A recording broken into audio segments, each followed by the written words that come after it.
করবো না মনে করি করবো না। আবার যদি দেখছি আমি করবো না মনে করি তাও করছি, তার মানে বুঝতে হবে আমি আমার ইচ্ছা শক্তির কাছে পরাজিত হচ্ছে, ইচ্ছা শক্তি আমাকে নিয়ন্ত্রিত করছে। আমি আমার যে ইচ্ছা শক্তি তার দাস হয়ে পড়েছি, এই দাসত্ব থেকে আমাকে মুক্ত হতে হবে। এই জন্য আমাকে এই জায়গাটা আমাকে খুব ভালো করে মনে রাখতে হবে, যেটা আমি দাস হয়ে পড়েছি। স্বামীজি বললেন শিক্ষার মূল কথা হচ্ছে যে ইচ্ছা শক্তিকে কন্ট্রোল করতে পেরেছে।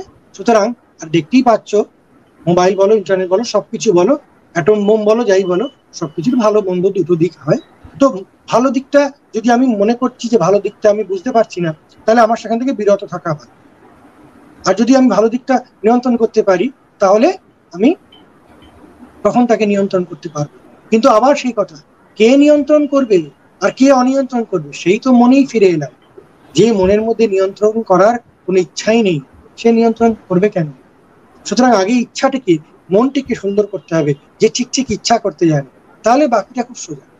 ইচ্ছা করতে পারাটাই বড় কথা নয়, ঠিক ঠিক ইচ্ছা করতে পারাটা হয়। ঠিক ঠিক আমাদের সেজন্য শাস্ত্রে দুটো কথা বলা হয়, একটি হচ্ছে শ্রেয় আর প্রেয়। শ্রেয়াংশী বহু বিজ্ঞানী, শ্রেয় হচ্ছে যেটা হচ্ছে করা উচিত, আর প্রেয় হচ্ছে যেটা করতেই পারি। সামনে একটা রেস্টুরেন্টে আমি গিয়ে খেতেই পারি, কিন্তু খাওয়া উচিত কিনা সেটা শ্রেয়। দেখো আমাদের এই দুটো কথা নিয়ে শাস্ত্রে খুব সুন্দর আলোচনা আছে, শ্রেয় আর প্রেয়। বলতে বলতে বলছেন দেখো বাবা, শ্রেয়টা ঠিক, কিন্তু শ্রেয়াংশী বহু বিজ্ঞানী, প্রচুর বিঘ্ন আছে শ্রেয়। প্রেয়ে কিন্তু কোনো বিঘ্ন নেই। তুমি মোবাইল ঘাঁটবে, কোনো বিঘ্ন নেই। তুমি ঘাঁটবে না, বন্ধুরা বলবে কিরে তুই আমার উত্তর দিলি না, কিরে তোকে ফোন করলাম ধরলি না, কত বিঘ্ন। সুতরাং ভালো কাজ করার জন্য বিঘ্ন আছে, এই দুটোই সমস্যা আছে। এই জন্যই তো সবাই করতে পারছেন না, হয়তো সবাই করে ফেলতে পারতো, কি আছে।